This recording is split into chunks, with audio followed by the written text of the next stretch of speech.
안녕하세요. 오늘 귀한 시간을 허락해 주셔서 또 권사님 이렇게 오셨습니다. 이번에 이제 2주차까지 전도축제를 진행하고 있는데 상당한 지금 결과가 지금 나타나고 있어요, 권사님. 그래서 그래요? 네, 그래서 우리 성도님들에게 어떻게 하면은 전도를 잘 할 수 있는지 그 권사님만의 그런 노하우를 우리 알려주셨으면 좋겠습니다. 1차, 2차 지금 현재 전도 축제를 진행하고 있는데 현재까지 몇 명을 모셨나요? 예, 1차 때 8분 하고 8분이요? 예, 2차 때는 6분. 어떤 방법으로 초청을 하셨어요? 개개인마다 다 다른데요.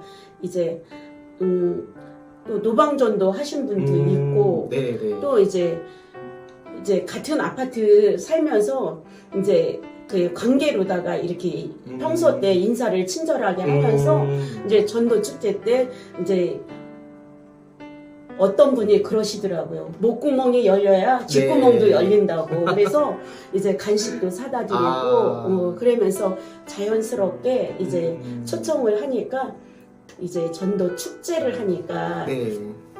축제에는 믿는 사람이나 안 믿는 사람이나 다 축제 말 그대로 축제니까 네. 다 오시는 거라고. 그래서 연예인도 오시고 또 이제 교회 다니다가 안 다니시는 분들도 오시고 네. 그래서 그냥 부담 없이 오셔서 좋은 말씀 듣고 연예인들 공연하는 거 보시고 또 저희 교회에서 맛있는 점심을 제공하니까 네. 점심도 드시고 또 2차 때는 그 저희 이제 그 병원에 그 5분 오신 분이 네. 다 이제 간호사 쌤들이에요. 그래서 이제 그분들한테 이제 일하면서 이제 우연찮게 간간히 말씀도 증거를 했지만 3분 브릿지를 그분들한테 전했어요. 그랬더니 이제 어떠셨어요? 그 전하시면서 반응이?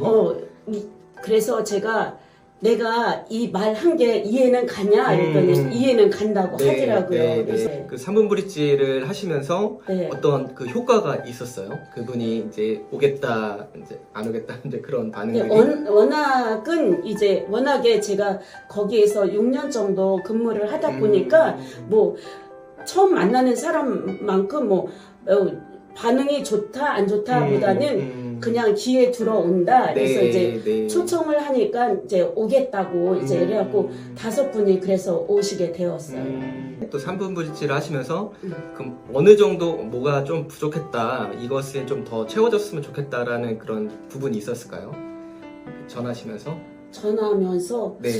제가 이렇게 말씀을 전하면서도 현장에 가면 또 부족한 부분도 있죠. 왜냐하면 그때그때 이제 재치 있게 재치 있게 말을 한다든가 그런 게 좀 부족해요. 그래서 이제 또 저도 그 부족한 점을 보완하기 위해서 기도하고 있어요.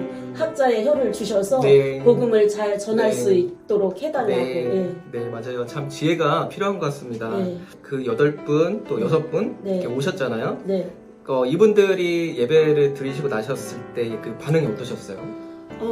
굉장히 긍정적인 호응을 가졌어요. 그 5분에서 한 사람은 교회 다니시는 분들이에요. 한 분이에요. 근데 교회가 가까우면 우리 교회 오겠다고 부니기도 너무 좋고 목사님 말씀도 너무 좋고 그렇다고 그래요. 그래서 이 전도 축제를 하면서 그 권사님의 그 신앙생활에 있어서 어떤 긍정적인 영향을 준 게 있을까요? 마음이 좀 변화되고 새로운 마음이 되고 이제 계속 전도 축제는 하면서 계속 전도는 했었지만 이번에는 이제 시작하기도 전에 제 마음이 좀 뜨거웠어요. 그래서 집에 퇴근하고 저 2시면은 잠을 자야 돼요.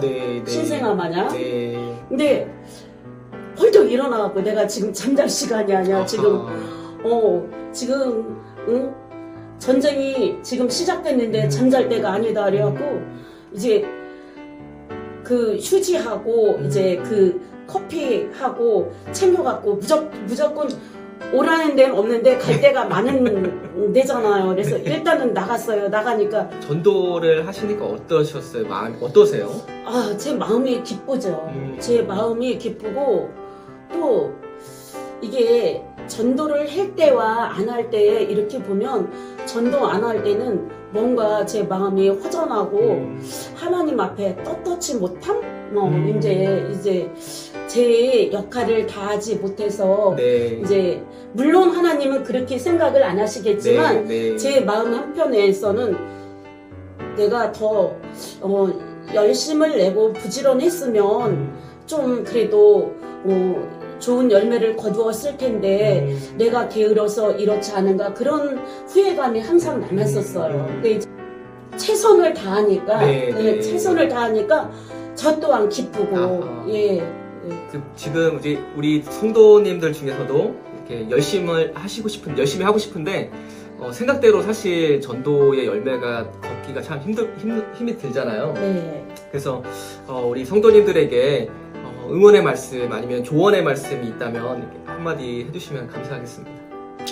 저도 전도가 너무 어려워서 포기할 때가 많았어요. 네. 근데 이 전도라는 것은 제가 하는 것이 아니라 하나님의 사업이기 때문에 네. 다만 저는 그냥 쓰임 받는다고 생각합니다. 네. 다만 하고자 하면 길이 열리고 안 하려고 하면 핑계가 생기고 변명이 생긴다고 그 말씀이 맞는 것 같습니다. 네.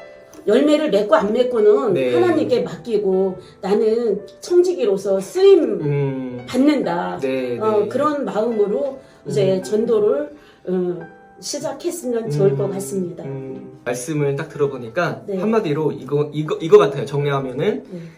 관계가 매우 중요하고 네. 또 자기 희생 네. 그리고 섬김의 마음이 있어야 네. 네. 그 전도에 대한 귀한 열매를 얻는 것 같습니다. 네, 그리고 맞습니다. 숫자가 중요한 것이 아니라 네. 정말 청지기로서의 삶, 네. 하나님께서 써주심에 감사하다라는 네, 말씀을 맞습니다. 해주시는 것 같습니다. 네. 그래서 제가 오늘 말씀을 드리려고 제 카드 엽서에다가 준비를 했는데 네. 권사님께서 이 말씀을 선택하셨어요. 나는 네. 날마다 죽노라. 네. 왜 이것을 결정하셨나요? 예, 제가 죽지 않으면 내 안에 이제 모든 것이 살아나면 하나님께서 저를 쓰실 수가 없잖아요. 네, 내가 정말 그릇이 준비가 되어야지 하나님께서 쓰시지. 그래서 나는 없어지고 주님만 살아나시기를 부족하지만 네. 이제 그렇게 살으려고 애쓰고 노력하고 있습니다. 네, 그것을 우리 권사님께 선물로 드리겠습니다. 감사합니다. 네, 더 열심히 해주시고 네. 함께 해주셔서 너무 감사드립니다. 네, 감사합니다. 저도 감사합니다. 네, 우리 네. 성도님들에게 우리 인사하고 마치도록 네. 하겠습니다. 샬롬 할까요? 네, 샬롬. 합니다. 오늘 말씀은 빌립보서 3장 20절 말씀입니다. 그러나 우리의 시민권은 하늘에 있는지라 거기로부터 구원하는 자 곧 주 예수 그리스도를 기다리노니 말씀을 가지고 함께 잠시 나누도록 하겠습니다. 우리가 보는 빌립보서, 이 빌립보는 이 지역의 명칭입니다. 당시 이 빌립보는 로마의 식민지였습니다. 그래서 로마는 항상 군대의 중심지가 되는 곳에 식민 도시를 세웠습니다. 그 로마 식민 도시의 큰 특징이 무엇이냐면 어느 것이든지 로마의 축소판으로 만드는 것입니다. 그래서 로마의 옷을 입어야 하고 또 그들의 말인 라틴어를 해야 되고 또 그들의 법인 로마의 율법을 지켜야 했습니다. 일제강점기 시대 때 일본이 우리나라의 그런 민족 말살 정책과 너무 비슷합니다. 일본 왕의 충성을 강요하는 황국식민화, 또 성과 이름을 바꾸는 또 창씨개명, 또 모든 교육의 한국어를 폐지하고 일본어로 가르치는 일본화로 만들었죠. 이와 같이 이 빌립보 또한 로마의 식민 도시로서 로마화가 되고 있는 것입니다. 로마화가 되면서 이제 그 지역은 자연스럽게 신분에도 여러 가지 변화가 생겼습니다. 로마 시민인지 로마 시민 아닌지에 대한 것들이 이렇게 나눠지게 되는 것이죠. 당시 로마 시민권을 갖고 있다는 것은 로마 사람들에게는 선망의 대상이었습니다. 그리고 두려울 대상이 없고 두려울 대상이 없는 그런 상징과 같은 것이었죠. 로마 시민이라는 그 자부심이 매우 컸습니다. 그래서 한 예로 사도행전 22장에 보면 이 로마의 시민권이 얼마나 큰 영향을 주는지 자세히 나오고 있는데 천부장이 이제 바울에게 채찍질을 하면서 이제 신문을 할 때 바울이 자신이 로마 시민권자라고 말합니다. 그때 백부장이 그 말을 듣고 신문하던 사람들과 천부장이 그 말을 그들이 한 일에 대해서 두려워하고 있다라는 모습을 그리고 있습니다. 이러한 배경을 두고 있는 이 빌립보 도시에 사는 성도들에게 바울의 교훈은 명확합니다. 빌립보가 로마에 속해 있고 여러분이 로마의 시민이라 할지라도 로마의 정체성에 대해서는 잊지 말라는 것입니다. 비록 지금은 로마 시민이지만 진정 우리는 천국 시민이라는 것을 결코 잊어서는 안 된다는 것입니다. 그러나 당시 빌립보 상황을 보면 빌립보 교인들이 믿음을 지키기에 참 어려운 환경이었습니다. 이 빌립보라는 지역은 모든 것이 풍부하고 부족함이 없었던 도시였고 많은 사람들이 경제적으로 여유가 있었던 곳이었습니다.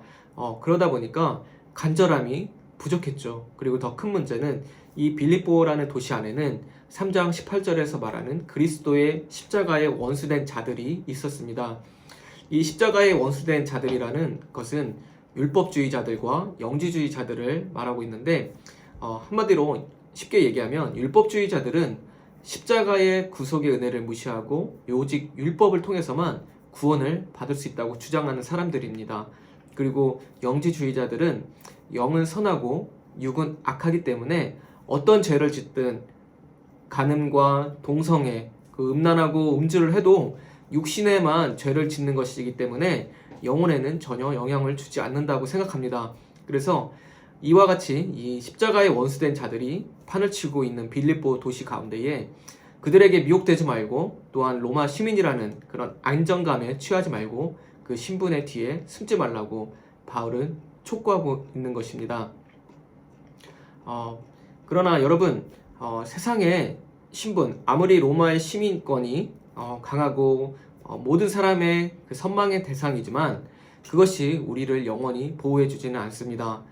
팍스 로마나 이것은 로마의 평화를 말하고 있는데 200년 동안 지속되면서 영원할 것 같았던 로마도 나중에는 멸망하게 되었고 또 로마의 시민권 당시에는 모든 사람들의 선망의 대상이었던 그 시민권이 오늘날에는 아무런 의미가 없는 것을 우리가 보게 됩니다.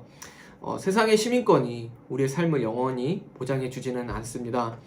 우리가 살아가는 이 땅에서의 삶은 잠깐입니다. 바울이 말하길 우리의 돌아보는 것은 보이는 것이 아니요 보이지 않는 것이니 보이는 것은 잠깐이요 보이지 않는 것은 영원함이니라 라고 말했습니다. 우리는 영원히 돌아갈 본향 천국이 있습니다. 우리는 천국의 시민입니다. 천국의 시민은 일시적인 것보다 영원한 것을 중시하는 사람들입니다. 너희가 그리스도와 함께 다시 살리심을 받았으면 위의 것을 찾으라. 거기는 그리스도께서 하나님 우편에 앉아 계시느니라 라고 말씀합니다. 우리가 아래 것을 생각하지 말고 또 그것을 마음에 품지 말고 위의 것을 생각하면서 하늘의 소망을 품고 살아가기를 소망합니다. 우리는 살아가면서 진리가 아닌 것에 흔들릴 때가 참 많이 있습니다. 얼마나 많은 검증되지 않은 정보의 홍수 속에서 우리가 살아가지 않습니까? 그래서 어떤 말이 진리인지 진실인지 모르고 또 때로는 사람들의 말에 우리가 속으면서 살아가기도 합니다. 율법주의자들과 영지주의자들처럼 십자가에 원수된 자들이 멀리 있는 것이 아니라 늘 우리 가까이에 있습니다. 우리를 어떻게 하면 하나님과 원수 맺게 하고 떨어지게 할까 궁리를 합니다. 그런데 3장 19절에서 말하듯이 그들의 마침은 멸망입니다. 그래서 우리가 늘 옳은 것과 틀린 것을 구별할 수 있는 영적 분별력이 필요합니다. 또한 이 땅에서의 삶도 우리가 사는 것도 매우 중요합니다. 잘 살고 복되게 살다가 우리도 우리의 영원한 본향으로 가야 합니다. 그렇지만 여러분 우리의 시민권은 천국에 있습니다. 이 세상 사는 것은 잠시 나그네로 사는 것입니다. 하지만 천국의 시민답게 어디서든지 행동하고 우리가 생활해야 합니다.